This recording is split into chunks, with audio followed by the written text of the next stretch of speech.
कैसा है उत्तरायण पर्व का महोत्सव। सचमुच हम उत्तरायण ऊपर की ओर जा रहे, विषय विकार संकीर्णता नीचे की ओर ले आती। योग वशिष्ठ महारामायण भगवान राम जी को जो उपदेश मिला है वही उपदेश आजकल आपको मिल रहा है। कितना सौभाग्य आपका। वशिष्ठ जी बोले, हे राम जी, जब निर्मल चैतन्य रूप सूर्य आत्मा का दर्शन होता है तब संसार के दुख रूप जो तम हैं वे नष्ट हो जाते हैं। जैसे आकाश में सूर्य के उदय होने से शाम रात्रि का तम नष्ट हो जाता है। हे राम जी, जैसे सूर्य का प्रतिबिंब जिस दीवार पर पड़ता है वह दीवार प्रकाश से चमकती है, वैसे ही चित्त जब फुरता है तब जीव को जगत भासित होता है। हे राम जी, दिन के अभाव से रात्रि और रात्रि के अभाव से दिन होता है। इसके मध्य में जो विलक्षण रूप है उसे बुद्धिमान भी नहीं जान पाते। वह तम और प्रकाश दोनों रूपों से युक्त है। हे राम जी, जहाँ दिन और रात्रि सम होते हैं और दक्षिणायन और उत्तरायण की जो संधि होती है, इनके भीतर और बाहर भेद को जाने तब जन्म से रहित होकर परम बोध को प्राप्त हो। दक्षिणायन उत्तरायण के बीच जो संधि है, ऐसे श्वास गया और बाहर आया, उसके बीच की जो संधि है वही उसको जो जाने तो वही आत्मा है, वही साक्षात्कार हो जाता।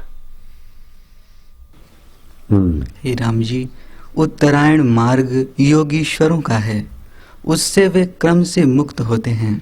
दक्षिणायन मार्ग कर्म करने वालों का है, इससे वे फिर संसार भागी होते हैं। उनके मध्य में जो संधि है उसमें स्थित होने से परम पद प्राप्त होता है। वाह, कितना भव्य उपदेश है, प्रसंगोचित, शाबाश। बच्चा भी देखो बहादुर है, योग वशिष्ठ में से वही पढ़ता है। मैंने नहीं कहा कि फलाना पढ़ना, खुद ही खोज लेते। हे राम जी, यह योग की कला मैंने विस्तार से कही। इसका प्रयोजन यही है कि तुम निर्वाण पद में स्थित हो और आत्म ब्रह्म की एकता करो, जिससे फिर जन्म मरण आदि का दुख तुम्हें न हो। स्थिर होकर देखो, यह आत्मा सर्वदा जागती ज्योति है। उसको त्याग कर और किसी के लिए यत्न करना व्यर्थ है। हे राम जी, अपने अनुभव में स्थित होने में क्या कष्ट है। जो इसे कठिन जानते हैं वे मूढ़ हैं और उनको धिक्कार है। आत्मा परमात्मा में स्थित होने को जो कठिन जानते हैं वे निगुरे हैं, मूर्ख हैं, मनमुख हैं। कठिन नहीं है, जागती ज्योति है जो सदा साथ रहता है। दिन और रात के मध्य में कौन है? सुख और दुख के मध्य में जानने वाला कौन है? लाभ और हानि में तटस्थ कौन है? जीवन और मृत्यु के मध्य में कौन है? उत्तरायण दक्षिणायन के मध्य में कौन है? जिसकी सत्ता से सब हो रहा है वह हुआ। उसमें टिकना क्या दूर थोड़े है, न दूरे न दुर्लभा। वो सब सारों का सार है, परमेश्वर आत्मा। सब ज्ञानों का, सब सुखों का, सब सामर्थ्यों का मूल है। जैसे पृथ्वी पर सभी वृक्षों का अधिष्ठान पृथ्वी है, औषध और अन्न का उपजने का मूल सब सूर्य और चंद्र। लेकिन सूरज, चंद्र और तुम्हारे में सत्ता उस चैतन्य जहां से मैं स्फुरित होता है, उसकी ओमकार का उच्चारण करके उसी में शांत होते हैं योगी। एक टक देखते देखते शांत। जैसे हिमालय पर्वत में सब पदार्थ शीतल हो जाते हैं, वैसे ही आत्मज्ञान से हृदय शीतल हो जाता है।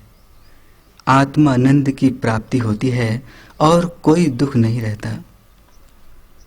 जिसको आत्मपद की इच्छा हो उसको सदा संतों का संग करना चाहिए और सत्य शास्त्रों को श्रवण कर उन पर विचार करना चाहिए। इस अभ्यास से आत्मपद की प्राप्ति होती है। हाँ, संतों की शरण में जाना चाहिए। हम मनमानी तपस्या करते 1000 जन्म तो भी काम नहीं होता जितना मेरे लीलाशाह प्रभु जी की शरण में प्रीति करने से और उनका ज्ञान विचारने से हुआ।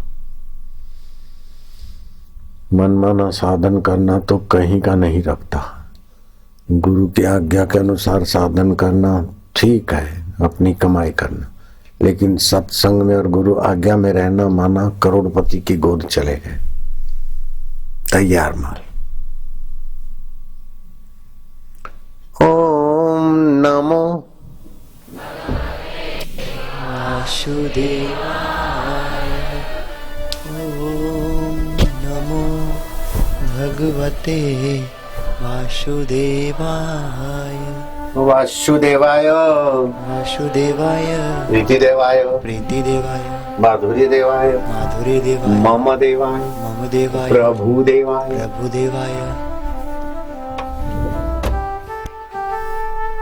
भोजन देवाय